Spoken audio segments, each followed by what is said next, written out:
Hello guys, আসসালামু আলাইকুম। আমি এখন বানাবো চিতই পিঠা আর মুঠি পিঠা। সো দেখো কিভাবে আমি আটাটাকে এইভাবে গুলিয়ে নিয়েছি। আর এখানে মুঠি পিঠার জন্য আটাটা পাটায় বেটে নেওয়া হয়েছে।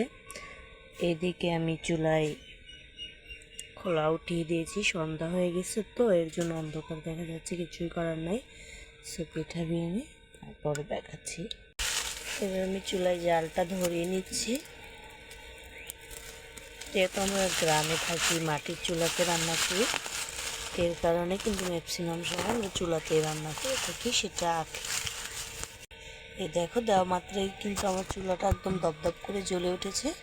এখন আমি পিঠাটা বানার স্টার্ট করবো। বাইরে কিন্তু অনেক অন্ধকার হয়ে গেছে প্রায়, কিন্তু এখন আজান দেয়নি। আর এদিকে আমি কি কাজ করছি, পিঠা বানাচ্ছি। যখন যেটা মন চায় না খেলে না ভালো লাগে না, এই জন্য আমি সঙ্গে সঙ্গে একদম আটা গুঁড়ি করে নিয়েছি। এদিকে আমি চুলা দপদপ করে জ্বলে উঠেছে, কড়াই গরম হয়ে পিঠাটা বানাবো। এদিকে কিন্তু কড়াই একদম গরম হয়ে গেছে, আমি পিঠাটা দিয়ে দেখি প্রথম পিঠাটা কিরকম হয়। সেলা দিয়ে দিয়েছি প্রথম পিঠা, দেখি কিরকম। এই দেখো পিঠা কড়াই দিয়ে দিয়েছি, দেখি কিরকম হবে। চিন্তা বলেছিলাম এখন কিন্তু পিঠাটা করতে হবে। এদিকে দেখো আমার ছেলে এসে পড়েছে, আমার ছেলে পিঠা খাবে বলছে, অনেক খেলা ব্যস্ত সে। এই দেখো গাইস, আমার ছোট দেওর এসে পড়েছে, বলছে কি বানাচ্ছো? তো এই দেখো আমার দেওর, এই দেখো আমার ছেলে কি বানাচ্ছে বাবা, পিঠা বল পিঠা। আর বলতে পারছে না, পিঠা হচ্ছে না বলে আমার ছেলে আর আমার দেওর চলে যাচ্ছে বাড়িতে, বলছে পিঠা হচ্ছে না, থাকবোই না।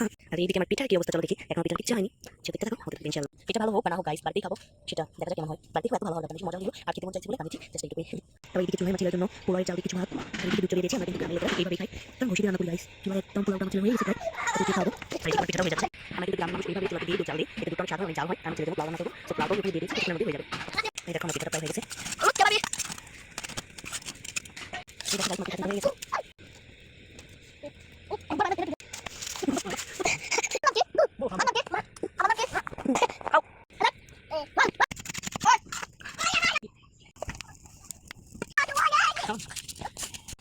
আমার ছেলে সেই পোলাও চুলা দিয়ে রান্না করে বিখ্যাত পোলাও।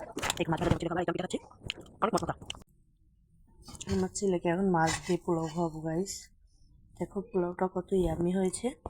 আমার ছেলে কিন্তু অনেক মজা করে খায়। হ্যাঁ, ও অনেক পছন্দ করে এই পোলাওটা। এর জন্য আমি ওকে প্রতিদিনই রান্না করে দেওয়ার চেষ্টা করি। তো রাতের খাবার মাছ দিয়ে পোলাও, এই এতটুকু দেখতেছে, এটা কিন্তু একদমই খেতে পারবে না এতটুকু, অনেক কয়েক মিলে তারপর খাবে। তো গাইস, বাই বাই আজকের মতো। আর সেই বিখ্যাত কুখ্যাত আমার হাতের চিতই পিঠা আসলেই অনেক মজা হয়েছে গাইস। কি বলবো, যে মুসমুসে হয়েছে এই কারণে যে এটা কিন্তু পাটায় বাটা। পাটায় বাটলে এরকম মুচমুচে হয় পিঠা।